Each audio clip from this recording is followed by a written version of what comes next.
Assalamualaikum warahmatullahi wabarakatuh.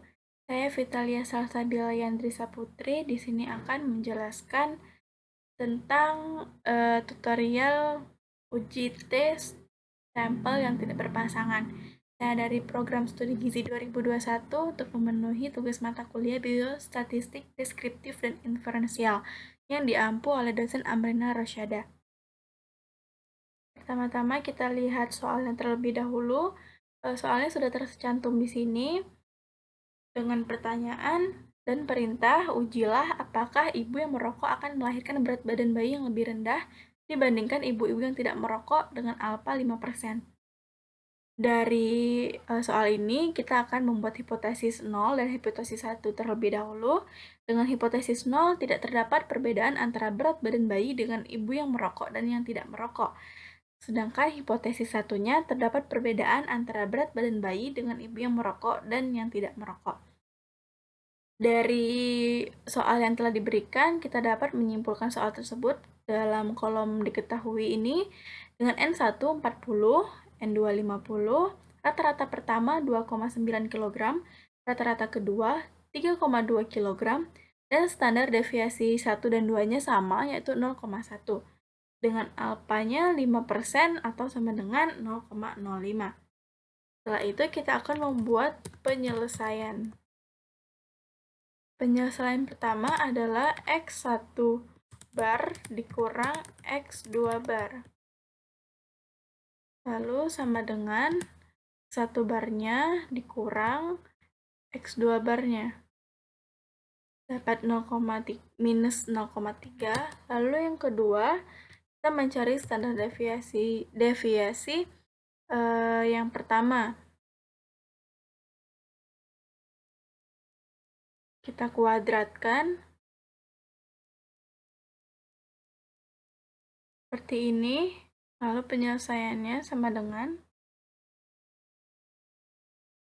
0,1 dikuadratkan 0,01. Lalu yang ketiga kita akan mencari S2 kuadrat. Ini kita formatkan dahulu superscript, lalu ini X2-nya 0, sama dengan 0,1 dikuadratkan. Hasilnya juga 0,01.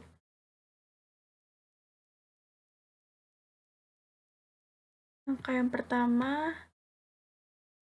saya beri warna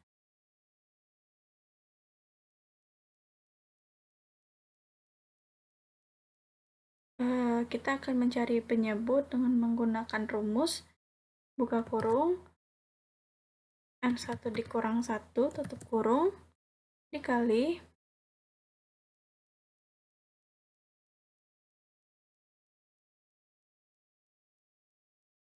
ditambah buka kurung N2 dikurang 1 tutup kurung dikali S2 kuadrat.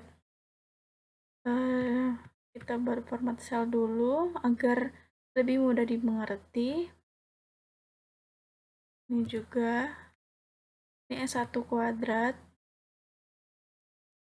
Kita superskripkan dahulu.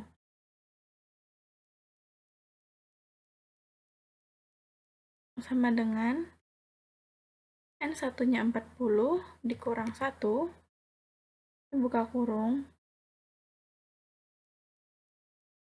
dikali S1 kuadratnya 0,1, ditambah, buka kurung,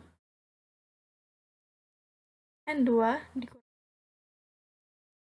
dikali S2 kuadrat, tutup kurung.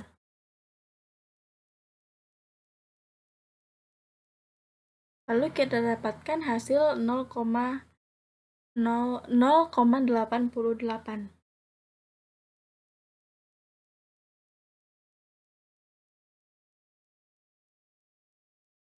Lalu, langkah yang kelima adalah kita mencari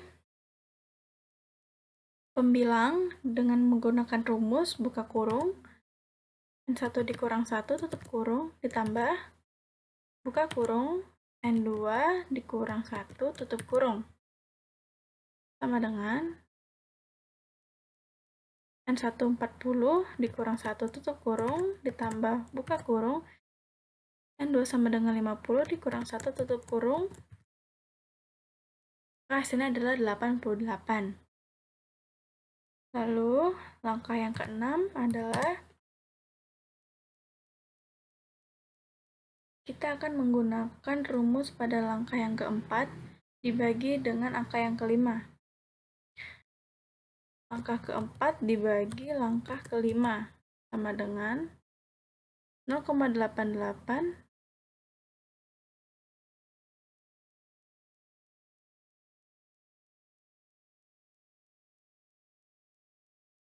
sama dengan 0,88 dibagi 88. Maka hasilnya adalah 0,01. Lalu kita berikan warna. Lalu langkah yang ketujuh. Pada langkah ini kita akan menggunakan rumus buka kurung 1 dibagi N1 tutup kurung ditambah buka kurung 1 dibagi N2 tutup kurung sama dengan buka kurung 1 dibagi 40 tutup kurung ditambah buka kurung 1 dibagi 50 tutup kurung. Hasilnya adalah 0,045. Selanjutnya kita ke langkah yang ke-8. Pada langkah yang ke-8 ini kita akan menggunakan rumus langkah ke-6 dikali langkah yang ke-7. Langkah ke-6 dikali langkah yang ke-7 sama dengan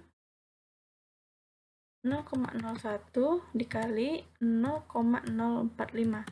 Hasilnya itu adalah 0,00045.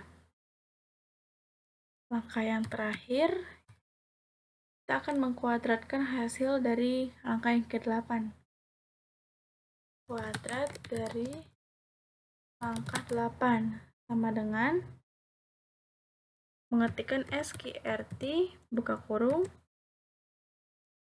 0,00045 tutup kurung 0,0212113.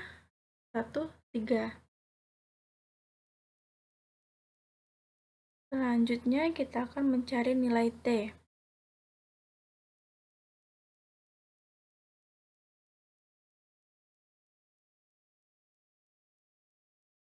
Bagi dengan langkah yang ke-9.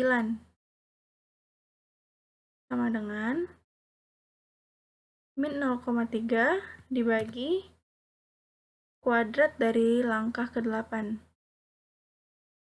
Hasilnya itu min 14,1421.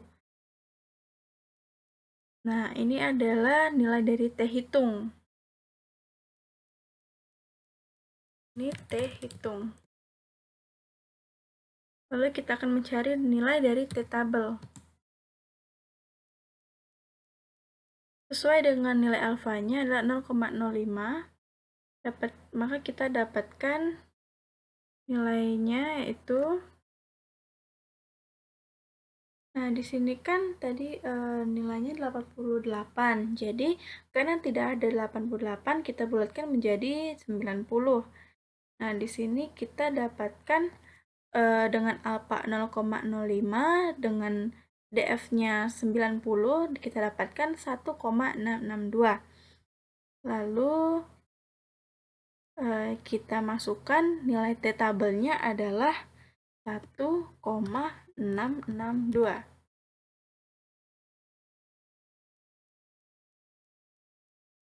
Nah, jadi dapat kita simpulkan, simpulannya adalah T hitung lebih kecil daripada T tabel. T hitungnya min 14,1421 lebih kecil daripada T tabel yaitu 1,662.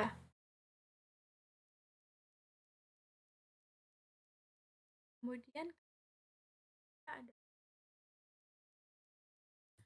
kondisi Anda tidak sesuai dengan merokok. Maka pernyataan ini dan hipotesis ini ditolak. Kemudian kesimpulan akhirnya dapat disimpulkan bahwa terdapat perbedaan antara berat badan bayi dengan ibu yang merokok dan yang tidak merokok. Baiklah, sekian dari saya. Inilah penyelesaian dan kesimpulan yang saya dapatkan. Terima kasih.